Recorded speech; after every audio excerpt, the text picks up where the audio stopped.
Shalom,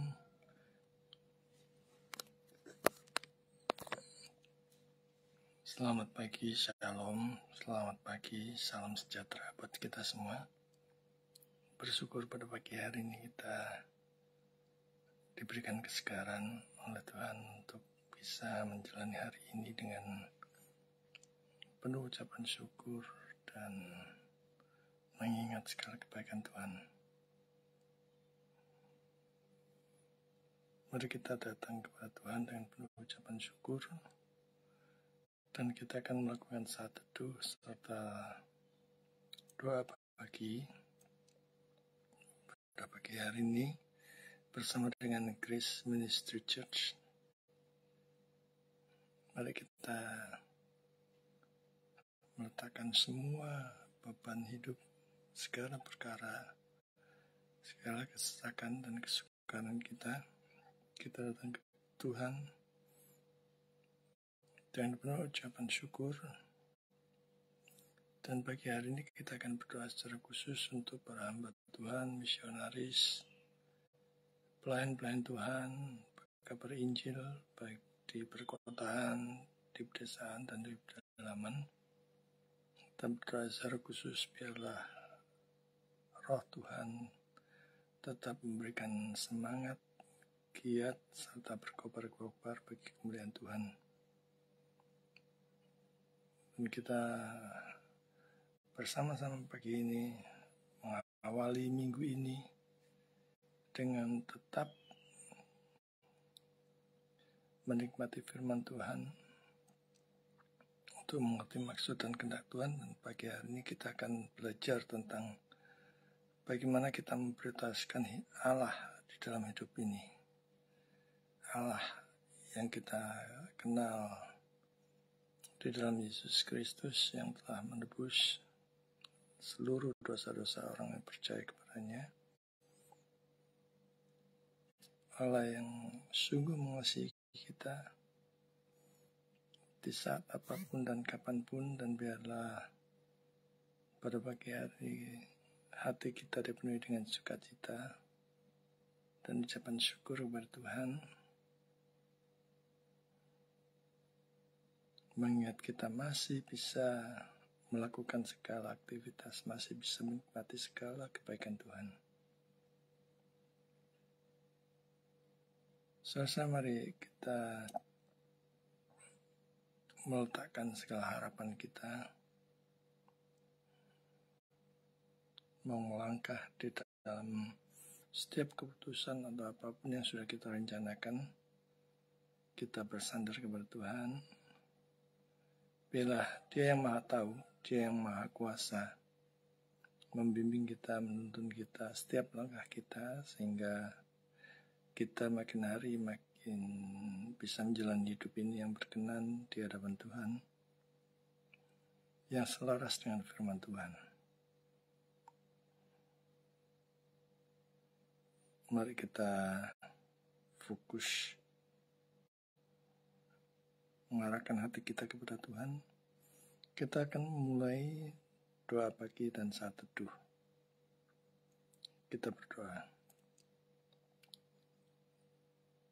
Bapa yang di surga, kami ucap syukur pada pagi hari ini, di mana kami masih boleh diberikan kesegaran, masih boleh diberikan kesempatan untuk menjalani hidup hari ini, mengawali minggu ini dengan kerinduan untuk bisa menikmati firman-Mu, untuk mengerti maksud dan kehendak-Mu. Bapa, sungguh kami bersyukur setelah mengingat segala kebaikan dan berkat-berkat Tuhan yang sudah dicurahkan kepada kami. Terima kasih Bapa. Begitu banyak berkat-berkat yang telah Engkau berikan, dan terutama campur tangan pemeliharaan dan perlindungan Tuhan atas hidup kami. Sehingga beberapa di antara kami sekalian saat ini, pada pagi ini, masih boleh hidup dalam keadaan sehat. Sungguh kami bersyukur untuk setiap makanan, minuman, berkat kemurahan Tuhan, rezeki, keuangan, kemajuan setiap bisnis, usaha, pekerjaan yang kami lakukan. Tuhan, kami sadar bahwa tanpa campur tangan-Mu semuanya itu akan sia-sia. Oleh karena itu pada pagi hari ini kami ucap syukur ya Tuhan untuk semua yang sudah Kau berikan kepada kami. Bapa, ampuni kami jika seringkali masalah-masalah yang sepele membuat kami bersungut-sungut, membuat kami menjauh daripada-Mu, membuat kami menjauh dari persekutuan, dari komunitas, dari sesama orang percaya. Ampunilah kami ya Tuhan. Dan khususnya pada pagi hari sebelum kami melanjutkan saat teduh berserta dengan doa pagi, kami mau mengakui segala kesalahan dan pelanggaran kami serta dosa-dosa kami di hadapan-Mu yang semuanya terang benderang, baik itu dosa, pikiran, perkataan, perbuatan, hati, sikap, kata-kata, dan motivasi yang seringkali kami sengaja maupun seringkali kami abaikan bahwa itu adalah melanggar kekudusan-Mu. Bapa, kami mengakui dosa-dosa itu. Dan kami mohon ampun kiranya darah Kristus yang sudah tercurah di atas kayu salib membasuh kami, melayakkan kami pada pagi hari ini sehingga kami boleh melanjutkan acara doa pagi serta saat teduh pada pagi hari ini. Biarlah ya Tuhan pada pagi hari ini kami menikmati kesegaran udara yang daripada-Mu. Kami menikmati bangun pagi kami dan kami menikmati permulaan kehidupan yang aktivitas yang akan kami jalani pada minggu ini, di hari Senin ini. Tolong ya Bapa, kiranya Engkau menolong setiap kami, terutama khususnya di dalam kami berdoa dan juga mendengarkan kebenaran firman-Mu. Biarlah hati kami dibentuk menjadi hati yang benar-benar baru, menjadi hati yang lapar dan haus akan kebenaran firman Tuhan, dan tidak sekedar memenuhi kognitif kami, tetapi kami boleh dibentuk benar-benar selaras dengan firman Tuhan, dan diberikan kekuatan dan kemauan serta kemampuan untuk menjadi pelaku-pelaku firman yang hidup, bahkan menjadi teladan di tengah-tengah hidup kami di sekitar kami, apakah di lingkungan pekerjaan, di lingkungan marketplace, di lingkungan studi, di lingkungan sekolah. Tuhan, mohon jagalah setiap tingkah laku kami, pikiran kami, perkataan kami, sikap kami. Pada pagi hari ini secara khusus kami mendoakan untuk para misionaris, para penginjil, para hamba Tuhan yang setia menaburkan benih firman Tuhan dimanapun mereka berada. Khususnya untuk hamba-hamba Tuhan di pedesaan dan pedalaman yang seringkali mengalami kesulitan dan kesesakan di dalam pelayanan mereka. Bapa, perkenankanlah kami berdoa secara khusus untuk mereka. Kami berdoa untuk seluruh para pekabar Injil, para pendeta hamba Tuhan, baik itu di gereja-gereja besar maupun gereja-gereja perintis, maupun mereka yang masih belum mempunyai tempat ibadah, masih bergereja ibadah keliling dari rumah ke rumah. Kami berdoa secara khusus untuk mereka. Untuk para hamba Tuhan yang di perkotaan, biarlah Engkau berikan hikmat sedemikian rupa supaya mereka tidak lalai dengan kenyamanan, dengan apa yang sudah mereka raih. Biarlah ya Tuhan, mereka tetap setia ikut Tuhan dan tidak silau oleh kebesaran nama sinode gerejanya ataupun bangunan gereja yang begitu megah, tetapi mereka makin setia, makin tunduk kepada Tuhan, makin rajin menggali, membaca, merenungkan firman Tuhan, dan mereka boleh diberikan kekuatan untuk terus memberikan siraman rohani, bersaksi, memberitakan Injil, memuridkan, di tengah-tengah kota besar yang begitu banyak kekacauan, yang begitu banyak penyimpangan. Bapa, biarlah Engkau tetap memberikan hati yang sukacita kepada para hamba Tuhan-Mu ini. Secara khusus kami berdoa untuk para hamba Tuhan di pedesaan dan pedalaman, serta para misionaris, para pekabar Injil, dan para perintis gereja. Biarlah ya Tuhan, Engkau tetap memberikan hati yang tunduk, hati yang hormat, hati yang sukacita di dalam melayani. Apapun segala kondisi yang mereka hadapi saat ini, dimanapun mereka berada. Kami berdoa untuk mereka ya Tuhan. Kami sadar ada begitu banyak persoalan yang mereka hadapi, selain yang harus berhadapan dengan orang-orang di sekitarnya, dan juga kesulitan-kesulitan lain dalam hal ekonomi, di dalam kehidupan rumah tangga, dan anak-anak mereka yang berkaitan dengan masa depan. Bapa, kami mohon belas kasihan-Mu, kiranya Engkau cukupkan mereka, para hamba Tuhan, para sehingga mereka tetap bersukacita di dalam kondisi sesulit apapun. Kami berdoa tempat di mana mereka Tuhan tempatkan, biarlah tempat itu menjadi berkat,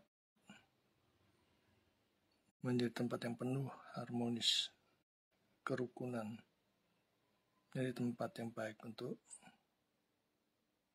menaburkan benih firman-Mu, ladang Tuhan, menjangkau jiwa-jiwa untuk makin dekat datang kepada Kristus, percaya dan diselamatkan. Bapa, kami berdoa untuk para penginjil dimanapun mereka berada, yang dengan penuh susah payah, Tuhan berkatilah mereka. Biarlah mereka menikmati berkat penyertaan, pemeliharaan Tuhan, dan kesetiaan mereka terus mengerjakan, menabur benih-benih firman Tuhan, benih-benih Injil, dimanapun mereka berada. Tuhan tempatkan dan Tuhan utus, dan mereka dengan penuh sukacita. Kiranya Roh Kudus memberikan hikmat kepada mereka untuk memberitakan apa yang menjadi maksud dan kehendak Tuhan untuk diberitakan. Bapa, kami berdoa untuk para hamba Tuhan, para perintis gereja di pedalaman dan pedesaan, khususnya yang menghadapi tekanan berbagai pihak untuk menutup gereja, untuk membatalkan pembangunan gereja, rumah ibadah.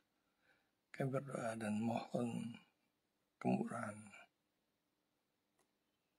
Biarlah di dalam pembangunan segala kesulitan yang mereka hadapi Tuhan, apakah itu dana, apakah itu para pelayan hamba Tuhan yang lain yang peduli terhadap mereka, bila yang Kau kerjakan semikian rupa sehingga mendatangkan segala kebaikan bagi kami, orang-orang percaya. Bila ya Tuhan, berkat kemurahan-Mu tetap tercurah atas mereka, dan mereka boleh mengerjakan pekabaran Injil, misi, perintisan, penjangkauan, bahkan pemberitaan sampai berlipat ganda. Dan kami berdoa secara khusus kiranya Indonesia dimenangkan bagi kemuliaan Tuhan.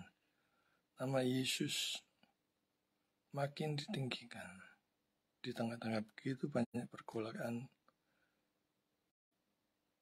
begitu banyak persekusi. Kami tetap setia. Bapa, kami yakin bahwa tanpa kekuatan dan campur tangan Tuhan semuanya akan sia-sia. Oleh karena itu, kuatkanlah hati iman kami di tengah-tengah situasi yang begitu mungkin menghibur kami, mungkin menekan kami. Kami tetap setia, kami tetap berkobar-kobar, tetap giat mengabarkan Injil. Bapak, kami berdoa secara khusus juga untuk kaum awam yang Kau gerakkan untuk Engkau pakai menyebarkan firman-Mu. Mungkin mereka kesulitan untuk masuk ke dalam STT. Bila mereka diperlengkapi sedemikian rupa ya Tuhan, dan pakai hamba-Mu untuk memperlengkapi mereka kaum awam, sehingga mereka sia-sia, semuanya akan kacau balau. Bapa, kami berdoa secara khusus untuk mereka, untuk sekolah-sekolah Alkitab untuk kaum awam, sekolah-sekolah teologi kaum awam, baik itu online maupun onsite. Bila Kau memberkati kesetiaan Tuhan yang mengasihi kami sampai akhir dalam kekalahan, di mana Kau telah memilih kami, Kau telah mengutus kami, Engkau pula yang mencukupi segala kebutuhan kami, baik itu jasmani maupun rohani. Bapa, kami bersandar kepadamu. Dan biarlah Kau berikan kekuatan kepada kami untuk terus menjalani hidup ini dengan setia, ikut Tuhan sampai akhir. Apapun problem kami, masa depan kami, kehidupan kami, Tuhan, kami serahkan ke dalam tangan-Mu. Ada begitu banyak pergolakan dalam hidup kami, problem, kesesakan, kesukaran, yang seringkali membuat iman kami goyah. Bapa, mari tolong kekuatan kami. Tidak lupa pada hari ini kami berdoa untuk saudara-saudara kami yang mengalami sakit penyakit, baik jasmani maupun rohani. Apapun kesakitan mereka, kami mohon belas kasihan Tuhan. Di dalam nama Yesus, mereka disembuhkan, mereka dipulihkan, dan mereka boleh menikmati sukacita yang datang daripada Tuhan. Sehingga hidup mereka bukan lagi dipakai untuk yang sia-sia, tetapi juga untuk saudara-saudara kami yang mengalami lemah iman, yang ingin undur daripadamu karena tekanan hidup. Apapun yang mereka alami saat ini, Tuhan, biarlah Roh Kudus, Roh-Mu yang kudus itu memberikan kekuatan iman kepada mereka, dan mereka boleh dibangun dengan dasar iman firman yang sudah diberitakan, yang sudah ditabirkan oleh hamba-hamba-Mu. Biarlah ya Tuhan, mereka ditarik kembali kepada Tuhan untuk tetap ikut Tuhan dalam kondisi apapun. Boleh menghadapi berbagai macam kenyataan, mendengarkan pemberitaan firman Tuhan. Biarlah Engkau tolong kami dalam mengerti firman-Mu. Engkau buat kami makin mencintai firman-Mu. Tolonglah kami ya Tuhan, supaya kami makin diteguhkan, makin dikuatkan oleh firman-Mu. Biarlah ya Tuhan, hati kami tetap bersukacita untuk melihat begitu besar campur tangan Tuhan atas hidup kami, dan menolong setiap kami menghadapi kesukaran-kesukaran hidup pada saat ini. Biarlah firman-Mu itu tumbuh berbuah manis lebat bagi kemuliaan-Mu, dan kami tidak lagi hidup dengan cara yang lama, yang sia-sia, tetapi hidup bagi kemuliaan Tuhan. Bapa, kami serahkan seluruh kehidupan kami, masa depan kami ke dalam tangan-Mu. Bahkan masa depan anak-anak kami, keturunan kami, biarlah kami tetap ikut setia memuliakan Tuhan sampai akhir. Kami juga serahkan seluruh hamba Tuhan, penginjil, bahkan pelayan-pelayan kaum awam, ke dalam tangan-Mu ya Tuhan. Biarlah mereka terus hidup dengan bersandar kepada Tuhan, dan terus memuliakan Tuhan di dalam segala kelemahan hidup mereka. Biarlah Tuhan Kau cukupkan mereka, dan Kau tetap menolong mereka di dalam kondisi apapun. Sertai mereka di dalam pelayanan mereka, untuk tetap menyatakan kasih-Mu di dunia ini. Bila Kau memberkati mereka, apapun kondisi yang mereka hadapi. Terima kasih ya Tuhan. Pada pagi hari ini kami akan melanjutkan dengan bersaat teduh untuk menikmati firman-Mu. Biarlah Roh Kudus menolong setiap kami membuat hati kami makin hari makin tunduk pada firman Tuhan. Di dalam nama Yesus, kami berdoa dan mengucap syukur. Amin. Mari kita buka firman Tuhan dari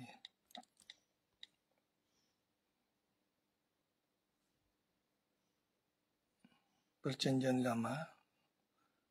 Kita buka dari Hagai 1 ayat 1 sampai 11. Hari ini kita mempelajari tentang bagaimana memprioritaskan Allah di dalam hidup ini.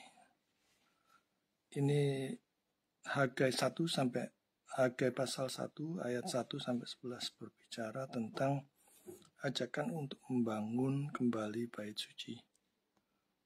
Ya, sekalipun di tengah-tengah COVID ini kita melihat faktanya ada begitu banyak ya. Orang di tengah-tengah kesulitan, mereka malah membangun rumahnya menjadi megah, mewah, dan sebagainya. Bahkan ada juga hamba Tuhan yang demikian. Tapi mari kita belajar ya. Oke, belajar dari kitab Hagai ini 1 pasal 1 ayat 1 sampai 11. Pada tahun yang kedua zaman Raja Darius dalam bulan yang ke-6, pada hari pertama bulan itu datanglah firman Tuhan dengan perantaraan Nabi Hagai kepada Zerubabel bin Shealtiel, Bupati Yehuda, dan kepada Yosua bin Yosadak, imam besar, bunyinya, beginilah firman Tuhan semesta alam. Bangsa ini berkata sekarang belum tiba waktunya untuk membangun kembali rumah Tuhan. Maka datanglah firman Tuhan dengan perantaraan Nabi Hagai, bunyinya, apakah sudah tiba waktunya bagi kamu untuk mendiami rumah-rumahmu yang dipapani dengan baik, sedang rumah ini tetap menjadi reruntuhan? Oleh sebab itu, beginilah firman Tuhan semesta alam, perhatikanlah keadaanmu. Kami menabur banyak, tetapi membawa pulang hasil sedikit. Kamu makan, tetapi tidak sampai kenyang. Kamu minum, tetapi tidak sampai puas. Kamu berpakaian, tetapi badanmu tidak sampai panas. Dan orang yang bekerja untuk upah, ia bekerja untuk upah yang ditaruh dalam pundi-pundi yang berlubang. Beginilah firman Tuhan semesta alam. Perhatikanlah keadaanmu. Jadi naiklah ke gunung, bawalah kayu, dan bangunan rumah itu. Maka aku akan berkenan kepadamu dan menyatakan kemuliaanku di situ. Firman Tuhan. Kamu mengharapkan banyak, tetapi hasilnya sedikit. Dan ketika kamu membawanya ke rumah, aku mengembuskannya. Oleh karena apa? Demikian firman Tuhan semesta alam. Oleh karena rumahku yang tetap menjadi reruntuhan, sedang kamu masing-masing sibuk dengan urusan rumahnya sendiri. Itulah sebabnya langit menahan embunnya dan bumi menahan hasilnya. Dan aku memanggil kekeringan datang ke atas negeri, ke atas gunung-gunung, ke atas gandum, ke atas anggur, ke atas minyak, ke atas segala yang dihasilkan tanah, ke atas manusia dan hewan, dan ke atas segala hasil usaha. Kalau kita perhatikan, kita renungkan firman Tuhan ini ngeri sekali ya. Peringatan terhadap Israel yang mengabaikan pembangunan rumah Allah. Dan kalau kita refleksikan pada saat ini,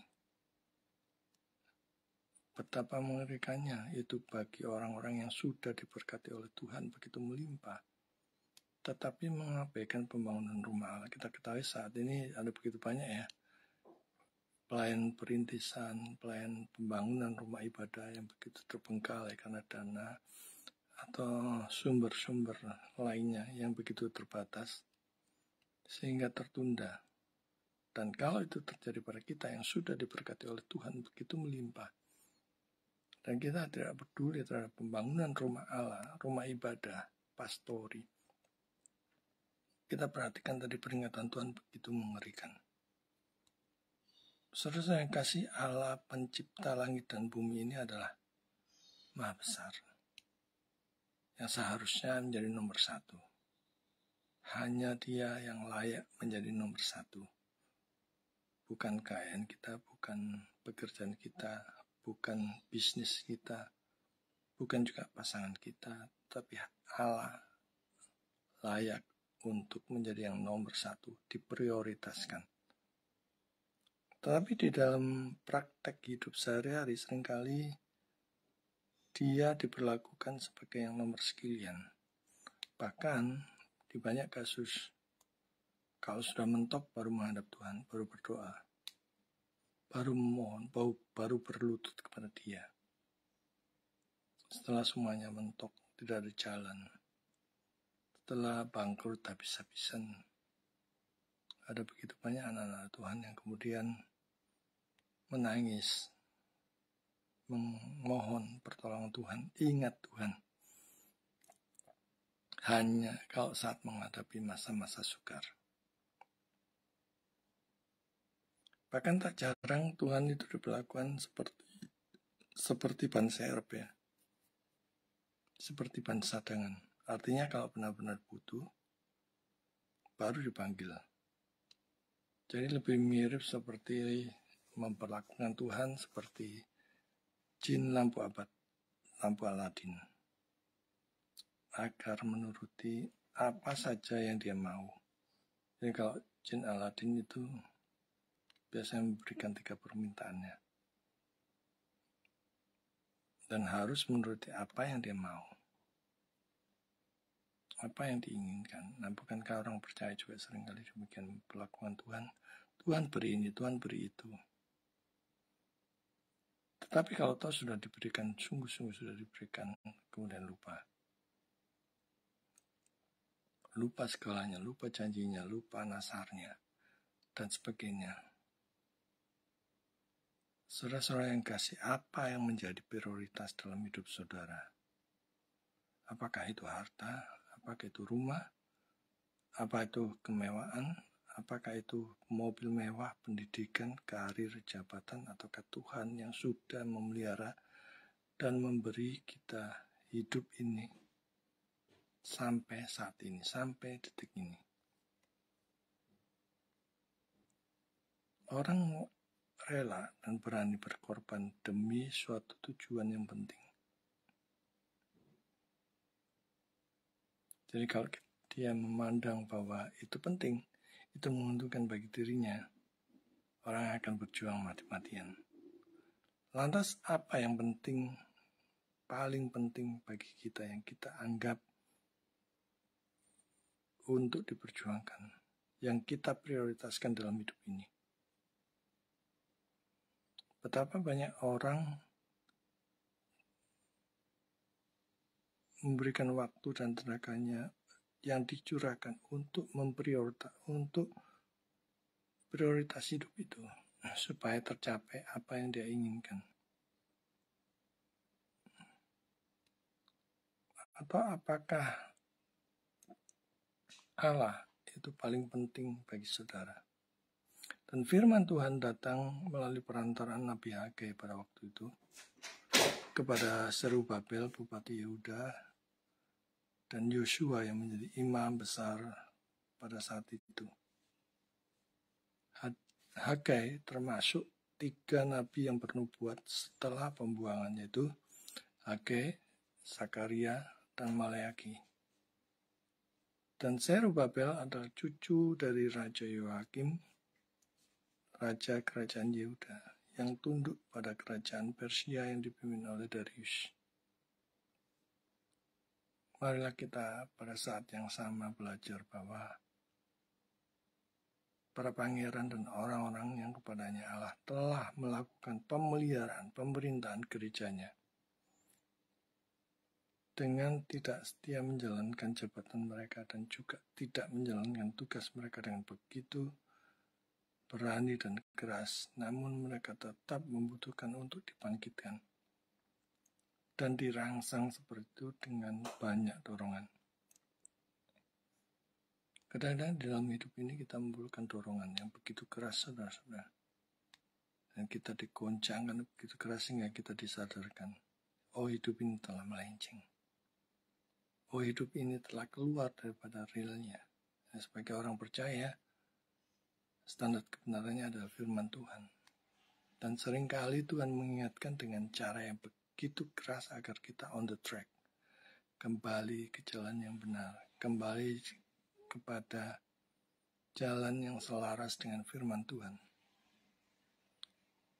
Di tempat lain, Zerubbabel dan Yosua dipuji. Namun Tuhan menegur mereka dengan sangat terekspos karena mereka telah mengabaikan pembangunan bait Allah. Mengabaikan pembangunan bait suci. Hal ini dilakukan agar mereka dapat mengkonfirmasi dengan otoritas mereka apa yang akan dikatakan oleh sang nabi. Tetapi dia juga sangat tahu bahwa mereka sama sekali tidak terbebas dari kesalahan.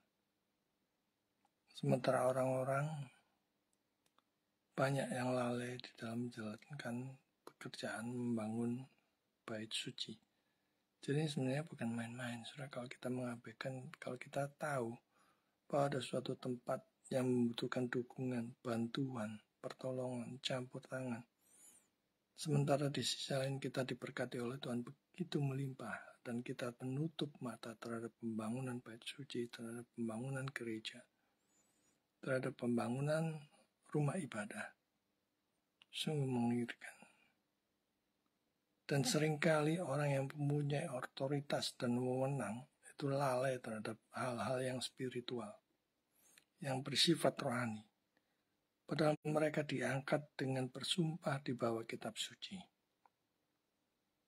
Kalau sudah dipilih, kebiasaannya ya lupa akan janji-janjinya, lupa akan sumpahnya.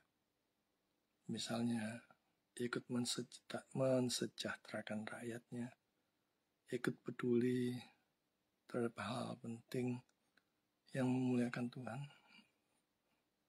Harta, kedudukan, jabatan seringkali membuat orang lupa diri. Mereka telah disibukkan oleh tugas dan jabatannya, bahkan terhanyut oleh hasrat ambisi untuk makin memperbesar pengaruhnya. Jadi siapapun kita yang sudah diberi kepercayaan oleh Allah, jangan lupa untuk memprioritaskan Allah dan mengutamakan untuk menjalankan kehendak-Nya. Kita tahu dari mana maksud dan kehendak Tuhan. Kalau kita tidak rajin menggali, membaca, merenungkan firman Tuhan. Ada begitu banyak pelayan-pelayan Tuhan yang maunya instan, tetapi malas dalam menggali firman Tuhan, menggali maksud dan kehendak Tuhan. Standar hidup orang percaya itu hanya firman Tuhan. Nah, kalau kita mengabaikannya, apa yang mau kita bangun? Apa yang mau kita berikan kepada jemaat untuk memuliakan Tuhan? Mereka mungkin memuliakan Tuhan hanya dengan lagu-lagu, tetapi tanpa pengertian yang benar. Tetapi kalau melandaskan pelayanan itu pada firman Tuhan menjadi dasar yang kokoh bagi setiap pelayanan. Pengertian mereka dibangun, semangat mereka dibangun, harapan-pengharapan mereka diarahkan pada Tuhan. Semua dibangun menjadi lebih baik, lebih kokoh, lebih kuat dengan dasar iman dari firman Tuhan. Dengan jalan senantiasa memohon hikmat untuk mengetahui kehendak Tuhan yang harus dikerjakan melalui jabatan dan posisi yang sudah Allah percayakan kepada kita. Ya, firman tak akan mengingatkan pada saat kita lengah, pada saat kita keluar jalur. Tetapi kalau kita tidak rajin menggali firman Tuhan, membaca firman Tuhan, dengan apa kita diingatkan?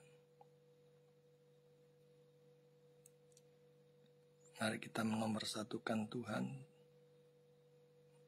menjalani apa yang menjadi maksud dan kehendak-Nya. Tentu yang harus kita jalankan, yang harus kita prioritaskan dalam hidup ini. Apalagi kalau saudara-saudara dipanggil dan sudah dipilih menjadi hamba Tuhan, pelayan Tuhan. Apapun kondisi saudara bisa bersandar hanya kepada Dia, berharap hanya kepada Dia. Sebab Dia Maha Tahu, Dia Maha Kasih, Dia Maha Kuasa, Dia yang punya segalanya. Maka segala ketakutan, kecemasan, kekhawatiran kita itu tidak perlu lagi. saat itu semuanya itu datang, kita bisa menghantamnya dengan firman Tuhan. Kita bisa dikuatkan. Nah, dalam hal ini termasuk mengerjakan amanat agung, memberitakan Injil, salib Kristus, sampai dengan memuridkan yang berlipat ganda. Sehingga pada saat saudara berhalangan, murid saudara bisa meneruskannya. Banyak para hamba Tuhan yang hanya menikmati posisinya secara lupa diri gitu, memegang semuanya, seolah-olah semuanya bisa. Nah, kalau dia mengalami sakit, penyakit atau kelemahan tubuh, maka gereja itu sudah tumbang. Karena tidak ada yang bisa menggantikan dia. Tidak ada yang bisa meneruskan dia. Kita balik lagi ke firman Tuhan.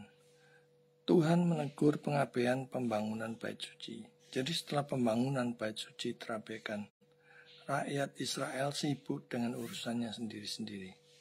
Seperti membangun rumah dan sebagainya. Nah, di dalam kondisi yang sukar saat ini, saya melihat ada begitu banyak orang-orang membangun rumah mewah dan sebagainya. Padahal di masa kondisi sukar, mereka masih bisa membangun kemewahan.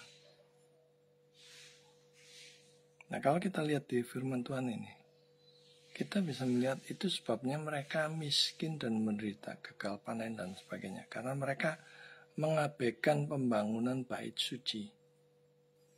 Jadi ini bukan main-main, saudara. Kalau saudara tahu ada pembangunan gereja, ada perintisan gereja, sementara saudara diberkati secara luar biasa oleh Tuhan dengan kelebihan, dan saudara tidak peduli, Tuhan akan bertindak berdasarkan firman yang kita baca pagi ini. Pengabaian pembangunan bait suci itu berarti pengabaian terhadap Allah sendiri. Pengabaian pembangunan gereja, gedung gereja. Apakah itu perintisan? Apakah itu yang baru menanam fondasi? Sementara kita sendiri dalam keadaan yang berkelebihan, bahkan berkelimpahan mungkin. Hati-hati. Firman Tuhan mengingatkan, akan tiba waktunya Tuhan melobangi semua pintu-pintu berkat-Nya. Karena kita tidak peduli untuk pembangunan rumah Allah. Di sini kita melihat mengapa Tuhan marah? Karena bangsa Israel pada waktu itu banyak alasan. Sama, kita juga seringkali seperti itu kan. Beralasan belum tiba waktunya untuk membangun kembali rumah Tuhan. Masing-masing sibuk rumahnya sendiri-sendiri. Tuhan berbalik menanyakan pada mereka, apakah sudah tiba waktunya mendiami rumah-rumah mereka yang dipapani dengan baik? Nah, kalau saudara berjuang mati-matian, oke lah, bisa terselesaikan sampai rumah saudara itu mewah. Tapi kalau Tuhan tidak memberkati, bisakah rumah yang mewah itu didiami dengan penuh damai? Dan berkat Tuhan tercurah dari atasnya. Renungkan. Pada saat Tuhan menahan berkat-Nya karena saudara sendiri tidak peduli terhadap pembangunan rumah Allah, maka kita akan merasakan betapa kita sulitnya tanpa campur tangan dan berkat Tuhan. Segiat apapun, serajin apapun yang kita lakukan tanpa berkat Tuhan, tanpa campur tangan Tuhan, tanpa pemeliharaan dan perlindungan Tuhan, semuanya itu akan sia-sia. Artinya kalau Tuhan tidak berkenan, mereka tidak akan bisa tinggal di tempat itu, di rumah yang mewah itu, dimanapun mereka berada. Bahwa mereka bisa tinggal di rumah dengan papan yang baik, itu adalah kasih, setia, dan pemeliharaan Tuhan. Dan itu yang harus mereka sadari. Larangan itu tidak mengalami pembangunan rumah-rumah pribadi yang begitu megah, seperti yang muncul dari teguran Hagai. Juga apapun itu yang menjadi hambatannya, belum dimulai dengan keputusan-keputusan mereka. Mereka ambil keputusan sendiri, saudara. Padahal Tuhan sudah mengingatkan untuk mengutamakan pembangunan bait suci. Sekarang kematian pseudo Smardis selama setahun membebaskan mereka jika mereka memiliki semangat untuk kemuliaan dan pelayanan bagi Tuhan. Kalau kita sudah diberkati oleh Tuhan, bahkan mungkin dengan cara yang begitu melimpah, dengan cara yang begitu luar biasa, memang kelihatannya seolah-olah itu karena perjuangan kita. Tapi kalau itu tidak diberkati oleh Tuhan, bisakah semuanya itu terjadi? Jika tidak, Hage tidak akan menyalahkan mereka. Tuhan tahu bahwa dia akan menekuk hati Darius seperti yang dimiliki oleh Cyrus, yang mengharuskan rumah itu dibangun tanpa perintah raja. Ingat, pembangunan bait suci itu adalah inisiatif Allah. Dan kita sebagai manusia ciptaannya, bangsa Israel pada waktu itu harus mendukung. Bait suci itu dibangun dengan iman bahwa Allah akan mewujudkan apa yang telah Dia perintahkan. Nah, seringkali kita meragukan kuasanya ya. Oh, tunggu dulu, nanti kalau aku sudah kaya, sudah cukup, sudah berkelimpahan, aku mendukung pelayanan firman, pelayanan bagi Tuhan. Dan seringkali begitu. Padahal Allah tidak membutuhkan semuanya itu. Renungkan bahwa Allah yang mempunyai segalanya. Dia tidak membutuhkan kekayaanmu. Dia tidak membutuhkan kemewahanmu sama sekali. Dia hanya membutuhkan ketaatanmu, imanmu, untuk percaya kepada Dia, untuk mengikuti segala perintahnya. Saudara tidak perlu menunggu sampai sukses dulu baru melayani Tuhan, tidak. Tuhan mau hatimu tunduk, taat, dan patuh. Iya Tuhan, ini aku. Pakailah aku. Dan yang menuntut ketundukan dan ketaatan hati kita untuk dipakai. Yang penting itu sebenarnya bukan harta kita, bukan kekayaan kita, bukan jabatan kita. Tetapi yang penting itu adalah Tuhan memakai kita. Kalau Tuhan memanggil, Tuhan pasti sudah cukupkan. Tuhan pasti sudah sediakan.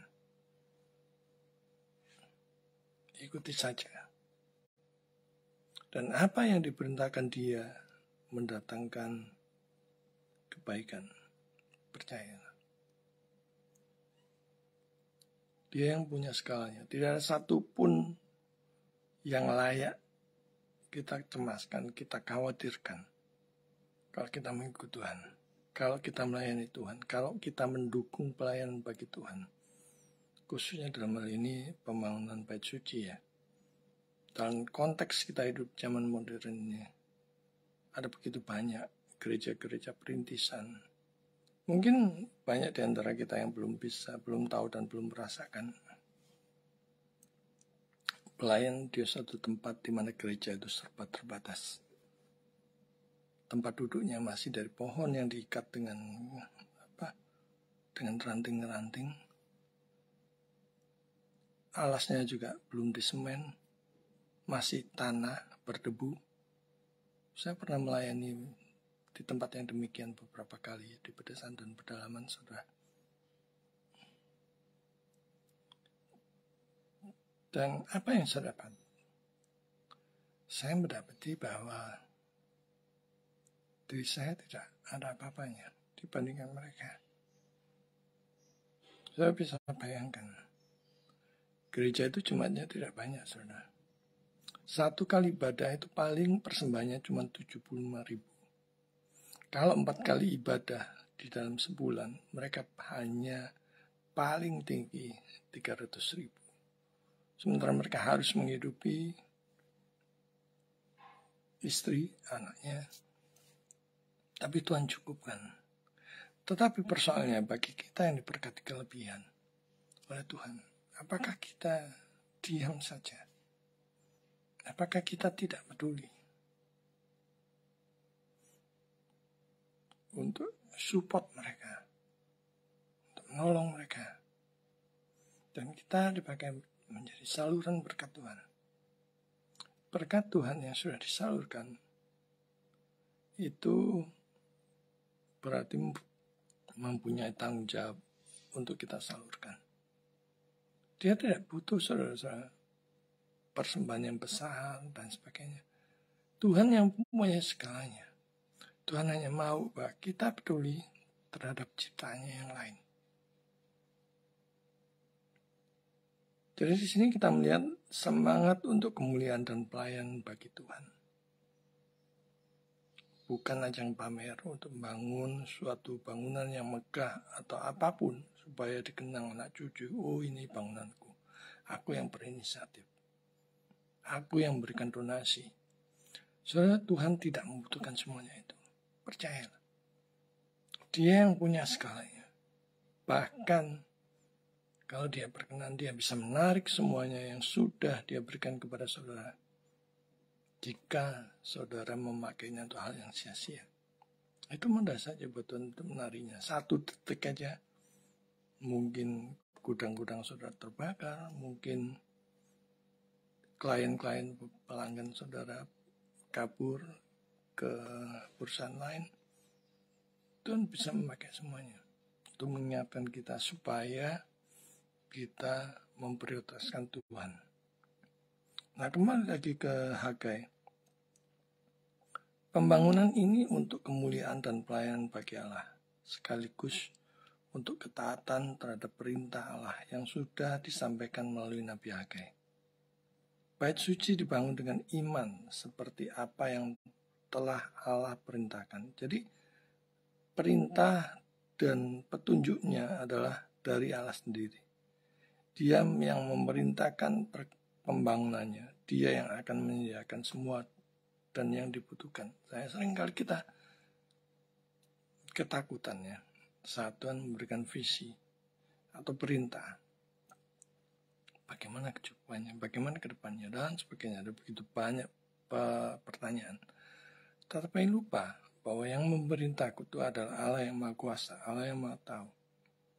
Allah yang mencukupkan segalanya.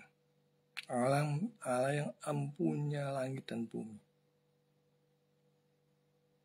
Bandingkan dengan banyaknya pembangunan mega church di mana-mana di negeri, khususnya di kota-kota besar. Sudah bagus, dibagusi lagi. Dan tidak ada gunanya sebenarnya, tidak ada perlunya, tidak ada kebutuhan untuk memperbagus yang sudah bagus. Kalau saudara mau menjadi terang, mau menjadi berkat, jadilah terang di tempat yang masih membutuhkan terang. Saudara menjadi terang di tempat yang sudah terang benderang, itu tidak ada artinya, saudara tidak berdampak. Tapi jadilah terang di tempat yang masih membutuhkan banyak terang. Pertama-tama saudara, apakah ada perintah dari Tuhan untuk mengerjakannya? Ya, pentingnya dalam pelayanan itu. Tanyakan dulu, pergumulkan dulu, doakan. Apakah ada perintah dari Tuhan untuk mengerjakannya? Apakah ada perintah dari Tuhan untuk memperluas, memperbagus mega church yang sudah bagus? Ya, kalau saudara bingung untuk mengalokasikan berkat Tuhan yang melimpah di gereja saudara, saudara bisa melihat gereja-gereja pedesaan dan pedalaman, gereja-gereja perintisan, salurkan di sana. Mereka begitu banyak membutuhkan bantuan. Saya mungkin tidak perhati apa-apa uang 300.000 di perkotaan. Tetapi di pedalaman, saudara-saudara, itu berarti luar biasa. Saya mungkin berpikir membantu harus yang layak, harus besar, sehingga akhirnya tidak melakukan apa-apa. Ya tidak membantu juga. Karena menunggu nanti kalau sudah menumpuk besar, baru membantu. Saudara membantu 100 perak pun kalau itu saudara berasal dari ketundukan hati saudara dan ketaatan saudara terhadap firman Tuhan. 100 perak itu pun juga berarti. Kedua saudara, ini sama saja dengan menanamkan bibit permusuhan kebencian dari umat lain karena menimbulkan kecemburuan sosial. Ya, kalau pembangunan mega church itu ya. Sementara lingkungan sekitarnya memprihatinkan. Banyak orang miskin, warung-warung, tak peduli, sementara gerejanya kelihatan megah, mewah. Ini menimbulkan kecemburuan dan kebencian, dan jangan disalahkan kalau kemudian akhirnya beralih menjadi persekusi, kebencian dan sebagainya, karena saudara sendiri yang menanamkan kebencian itu. Allah tidak menghendaki kemewahan, bahkan di dalam saudara menyembah kepada Dia. Kalau saudara melihat di perjanjian lama, Allah menentukan pembangunan kemah suci itu secara spesifik, sederhana sekali. Dasarnya sederhana, cuma tenda. Lantas dengan kontekstual orang zaman sekarang, kita kan harus memberikan yang terbaik. Iya, spiritnya memberikan yang terbaik. Tetapi jangan sampai itu kemudian menimbulkan kebencian bagi orang lain. Dan pertanyaannya adalah, apakah Allah memerintahkannya? Itu yang harus dipertanyakan. Dan ketiga, adakah gereja besar demikian mempunyai kerinduan untuk mengalokasikan dananya lebih lanjut untuk pelayanan pekabaran Injil, perintisan, dan pemberitaan kepedesaan dan pedalaman sampai berkelanjutan, khususnya di tempat pelayanan yang belum tersentuh oleh pelayanan dan terang Injil. Keempat, adakah mega church ini peduli dengan pelayanan hamba Tuhan di pedesaan dan pedalaman yang berjuang sendirian, sehingga akan lebih baik kalau mereka bersinergi untuk kemuliaan Tuhan. Saudara yang berlebihan, salurkan, berbagi kepada yang kekurangan. Gereja saudara tidak berdiri sendiri, tidak menikmati kemuliaan sendiri, tidak menikmati kemewahan sendiri, tapi ada tanggung jawab untuk disalurkan, supaya tempat perintisan itu juga merasakan cinta kasih Tuhan yang luar biasa. Nah, ini adalah perintah, balik lagi ke Hagai, ini adalah perintah untuk membangun bagi kemuliaan Tuhan, bukan bagi kemuliaan hamba Tuhannya, gembalanya, dan sebagainya. Tujuan pembangunan bait suci itu bukan demikian. Ayat 7 kita lihat. Naiklah ke gunung, bawalah kayu, dan bangunlah rumah itu. Maka aku akan berkenan kepadanya, dan akan menyatakan kemuliaanku di situ. Firman Tuhan. Jadi pembangunan ini bukan untuk gagah-gagahan atau ego manusia, tetapi untuk perkenan dan kemuliaan Tuhan. Bait suci adalah simbol dari kehadiran kemuliaan Tuhan di tempat itu. Nah, sebagai refleksi, kalau saudara membangun tempat ibadah, apakah yang menjadi motivasi saudara? Apakah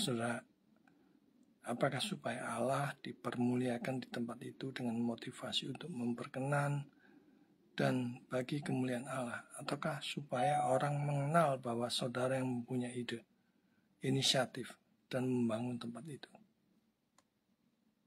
Ini dua hal yang berbeda. Bagi proud, kebanggaan diri sendiri, ataukah bagi Allah? Kesadaran itu mana yang saudara miliki? Apakah murni untuk kemuliaan Allah? Ataukah sebenarnya hanya bagi kemuliaan diri sendiri? Supaya orang lain melihat, ini loh karyaku, ini peninggalanku, ini warisanku, ini inisiatifku. Kerja yang begitu megah, mewah. Renungkan, saudara. Berikutnya, peringatan keras dari Tuhan akibat pengabaian itu. Kita lihat begitu ngeri ya peringatan Tuhan itu. Perintah untuk membangun kembali bait suci itu. Hagai menyampaikan kritikan dari Allah.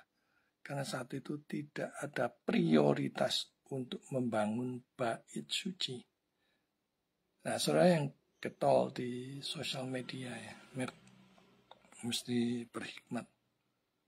Di sisi lain sudah melihat begitu banyak gereja-gereja perintisan yang membutuhkan dukungan, apakah dana dan doa serta tenaga saudara. Mereka sedang membangun gereja, tempat ibadah yang layak, Pertanyaannya, apakah saudara peduli? Apakah saudara tergerak melihat itu? Apa yang ada dalam pikiran dan hati saudara saat melihat rumah Tuhan yang masih berupa fondasi, yang ada di sosial media, di Facebook, di Twitter, di Instagram? Apakah saudara tergerak untuk dipakai Tuhan untuk mendukung pembangunan rumah ibadah? Hakim menyampaikan kritik dari Allah ya, karena Israel pada waktu itu hanya memprioritaskan rumah mereka sendiri, sosial mereka sendiri, ekonomi mereka sendiri ketimbang Allah. Nah, seringkali kita juga seperti itu, bukan? Melihat, oh kita masih juga kekurangan. Oh kita di lingkungan ini masih membutuhkan ini, itu, dan sebagainya. Ada banyak alasan, saudara. Tetapi, apakah kita memprioritaskan Allah di dalam hidup dan pelayanan kita? Itu masalahnya. Dan hakim menyampaikan peringatan keras bahwa apapun yang dikerjakan karena mengabaikan perintah Allah itu, maka yang dikerjakan itu akan sia-sia. Kalau tidak mengutamakan Allah dalam bentuk membangun bait suci, yaitu dengan memberi semua yang dibutuhkan untuk pembangunan bait suci. Sikap mereka menunjukkan bagaimana relasi mereka dengan Tuhan yang begitu buruk. Sehingga apapun yang mereka kerjakan tidak diberkati. Kamu menabur banyak tetapi membawa pulang hasil sedikit. Kamu makan tetapi tidak sampai kenyang. Kamu minum tetapi tidak sampai puas. Kamu berpakaian tetapi badanmu tidak sampai panas. Dan orang yang bekerja dengan upah, ia bekerja untuk upah yang ditaruh di dalam pundi-pundi yang berlubang. Kamu mengharapkan banyak tetapi hasilnya sedikit. Dan ketika kamu membawanya ke rumah, aku akan menghembuskannya. Langit menahan embunnya dan bumi menahan hasilnya. Ini peringatan yang luar biasa, mengerikan. Kalau kita mengabaikan Allah, mengabaikan perintah Allah, khususnya di dalam hal ini, mengabaikan pembangunan bait suci. Dan aku akan memanggil kekeringan datang ke atas negeri, ke atas gunung-gunung, ke atas gandum, ke atas anggur, ke atas minyak, ke atas segala yang dihasilkan tanah, ke atas manusia dan hewan, dan ke atas segala hasil usaha. Sungguh mengerikan kalau kita mengabaikan Tuhan, tidak taat kepada Tuhan. Sandang, pangan, papan, semua akan bermasalah dan tidak mendapatkan perkenanan serta berkat Tuhan. Karena rumah Tuhan tetap menjadi reruntuhan. Sedangkan mereka sibuk dengan rumah mereka dan urusannya sendiri-sendiri. Jadi sekali lagi kalau kita renungkan, ini sungguh mengerikan. Bagaimana kalau ini terjadi di Indonesia, di provinsi kita, di kota kita, di desa kita, di daerah kita? Penghakiman Allah apa yang dengannya mereka dihukum karena pengabaian ini? Setiap pengabaian itu ada konsekuensinya, saudara. Mereka mengabaikan pembangunan rumah Allah dan mematikannya agar mereka punya waktu dan uang untuk urusan sekuler mereka sendiri. Kita seringkali beralasan, aku belum bisa melayani Tuhan. Pekerjaanku masih bagus. Bisnisku masih bagus-bagusnya dan sebagainya. Ada begitu banyak alasan. Pengabaian perintah Allah berarti sama saja dengan mengabaikan Allah sendiri. Mereka ingin dimaafkan dari pekerjaan mahal semacam itu dengan dalih ini, bahwa mereka harus menyediakan untuk keluarga mereka, untuk anak-anak mereka, juga harus memiliki daging dan porsi yang cukup untuk terpenuhi. dan sampai mereka telah memiliki tangan-tangan yang sebelumnya di muka bumi, mereka tidak dapat memikirkan untuk membangun kembali bait suci. Jadi mereka cuma memikirkan, makananku masih belum cukup, pekerjaanku masih butuh kelancaran, dan sebagainya. Sehingga terus menunda-nunda. Sekarang hukuman itu menjawab, ya, dari dosa-dosa penundaan itu. Allah oleh pemeliharanya membuat mereka tetap berada di belakang dengan kemiskinan yang mereka maksud, dengan alasan untuk mencegah dengan tidak membangun bait suci, di mana Allah membawa mereka ke atas karena tidak membangunnya. Banyak alasan penundaan, berarti saudara tidak taat. Saat saudara merasakan panggilan Tuhan, masuk dalam pelayanan, ataupun mendukung pelayanan pembangunan gereja, perintisan, dan sebagainya, jangan ditunda, saudara. Segera lakukan dengan penuh ketaatan. Ya, kalau kita perhatikan, mereka ini memberikan alasan yang masuk akal ya sebenarnya. Nantilah ekonomiku masih porak-poranda, pekerjaanku aku baru aja dipecat, dan sebagainya. Kelihatannya masuk akal ya. Dan keputusan itu kelihatannya cerdas. Dan setiap orang pada waktu itu mengeluh tentang cuaca yang tidak masuk akal. Kerugian besar yang mereka alami di ladang jagung, ternak mereka, dan perdagangan yang begitu merosot. Tetapi mereka menganggap penyebab penghakiman dan dasar kontroversi Allah seolah tidak masuk akal. Seolah menganggap Allah tidak tahu keadaan mereka. Nah, ini masalahnya. Kita bisa beralasan, tetapi Allah tahu apa yang terjadi dalam hidup kita. Dia tahu semuanya, bahkan dari hati yang paling dalam. Dia tahu, saudara. Mereka tidak melihat atau tidak mau dan memilikinya karena mereka menunda pembangunan bait suci yang mereka tempati di bawah bukti ketidaksukaan Allah ini. Dan karena itu di sini Allah memberi mereka pemberitahuan bahwa inilah yang dengannya dia bersaing dengan mereka. Perhatikan, kita membutuhkan pertolongan para nabi, para pendeta Allah untuk menjelaskan tidak hanya penghakiman di mulut Allah, tapi juga penghakiman atas tangannya agar kita dapat memahami pikiran dan maknanya dengan tokatnya dan dengan firman-Nya kepada mereka. Jangan sampai kita menemukan murka Allah karena kita banyak alasan, di mana Allah menunjukkan dirinya tersinggung pada kita. Mari kita cermati kondisi kita saat ini. Mereka begitu banyak alasan. Alasan yang masuk akal. Tidak mempunyai pengalaman membangun bait suci. Mereka juga lupa bahwa Tuhan sudah memberitakan, Tuhan juga yang akan memampukan agar pembangunan itu terlaksana. Alasan ini benar-benar melecehkan Tuhan.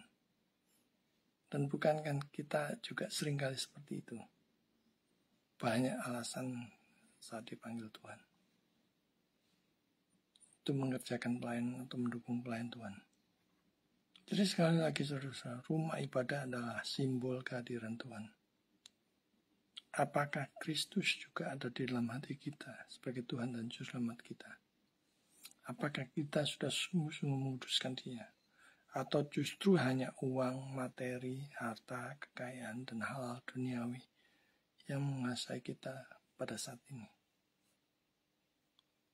Zaman Hage dalam bentuk bait suci secara fisik. Zaman sekarang, apakah bangunan rohani kita sudah berdiri teguh di dalam Tuhan? 1 Korintus 3 ayat 16. Tidak tahukah kamu bahwa kamu adalah bait Allah dan bahwa roh Allah diam di dalam kamu? Perhatikan juga keindahan bangunan rohani iman kita.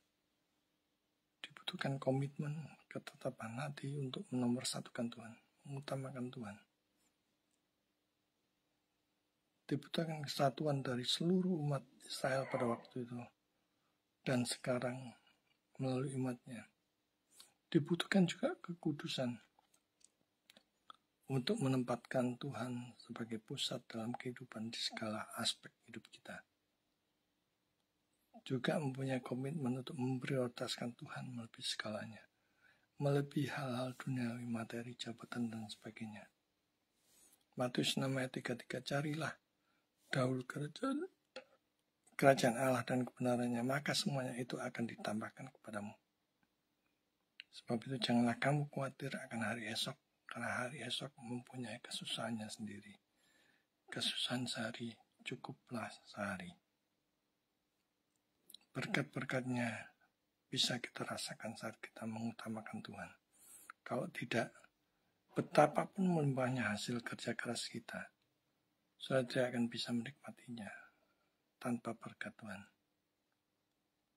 Dalam kerohanian kita, apakah Allah yang paling diprioritaskan?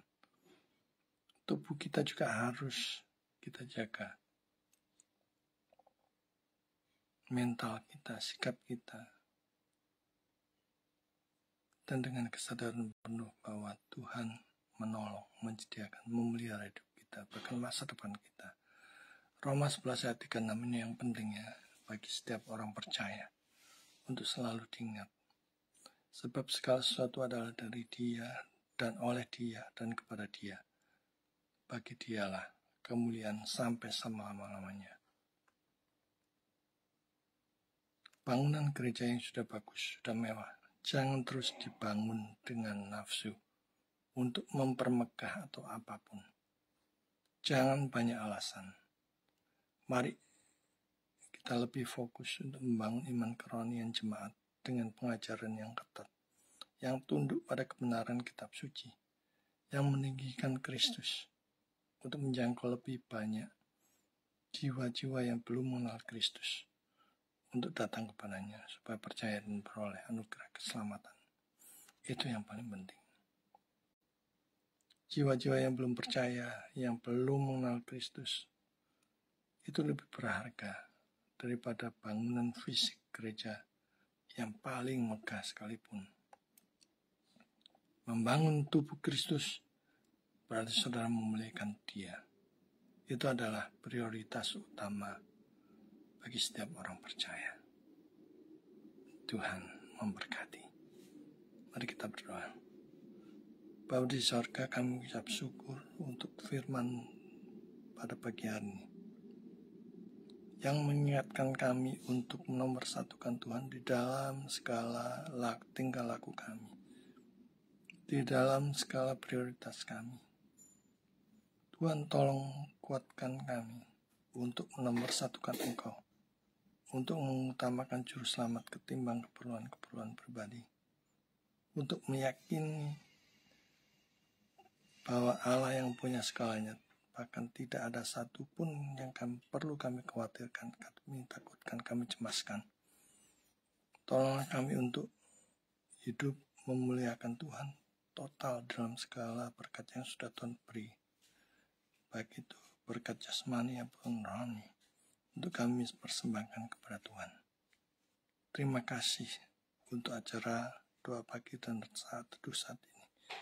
Kami akan melanjutkan aktivitas kami, dan kami tetap terus bersandar kepadamu dan mohon campur tangan Tuhan.